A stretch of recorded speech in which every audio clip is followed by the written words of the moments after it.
Welcome to this afternoon's live matinee broadcast from the stage of the Metropolitan Opera House in New York City. This is Margaret Juntwaite.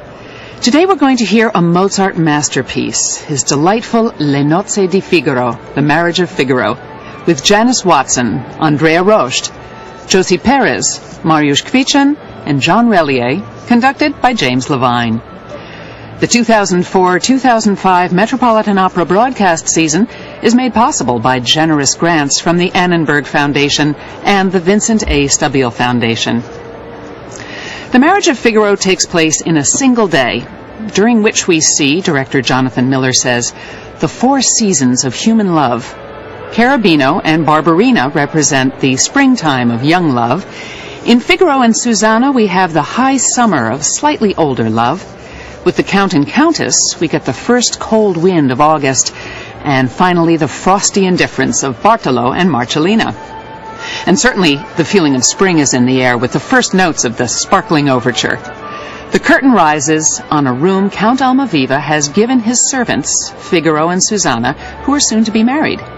Figaro is happy with the room, but Susanna is not. It's too near the bedroom of the Count, who wants to seduce Susanna. In the aria, Se vuol ballare, if you want to dance, Figaro vows that he, not the Count, will call the tune when it comes to Susanna. The housekeeper Marcellina and Dr. Bartolo enter. They both have a score to settle with Figaro. Marcellina because Figaro has defaulted on a loan and so by contract must marry her, and Bartolo because Figaro made him lose his former ward, the Countess. Susanna spars with Marcellina, who in defeat leaves with Bartolo, just before the page boy, Cherubino, a favorite pants role of mezzo-sopranos, enters, seeking Susanna's help. The Count has caught Cherubino with the gardener's daughter, Barberina, and in the aria Non so più, I no longer know what I am or what I'm doing, he pours out his desire for all women. The Count enters unexpectedly, and Cherubino is forced to hide and listens as the Count makes advances to Susanna. But then the music teacher, Basilio, arrives, and the Count is forced to hide as well.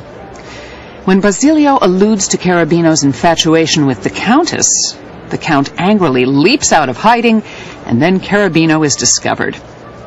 Figaro arrives with a group of peasants to sing the Count's praises. Figaro wants to remind the Count that he has renounced the custom that gave him the right to spend the wedding night with any bride among his household. The Count now regrets the decision and resents the serenade. The Count is still angry at Cherubino and orders him into the army.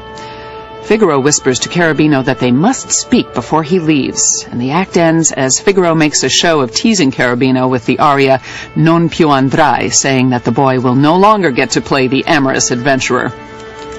In order of vocal appearance, Figaro is John Relier, Susanna Andrea Rost, Dr. Bartolo Paul Pliszka, and Marcellina Jane Bennell. Cherubino is Josie Perez, Count Almaviva, Mariusz Kwiecień, and Don Basilio Michel Sénéchal. The concertmaster is Nick Ennett, and James Levine conducts the Metropolitan Opera Orchestra and Chorus. Unlike many opera overtures, the one we'll hear in just a moment doesn't use any melodies or musical material from the opera to come. And it's short. It's only about 4 minutes long. But its effervescence so perfectly captures the spirit of the opera's comedy that it's become one of Mozart's best-known overtures.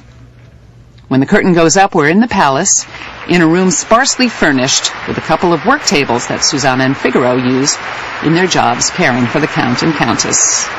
And here's James Levine coming into the orchestra pit, stepping up onto the podium and asking the orchestra to stand and greet the audience. Here's Act 1 of The Marriage of Figaro, live from the Met.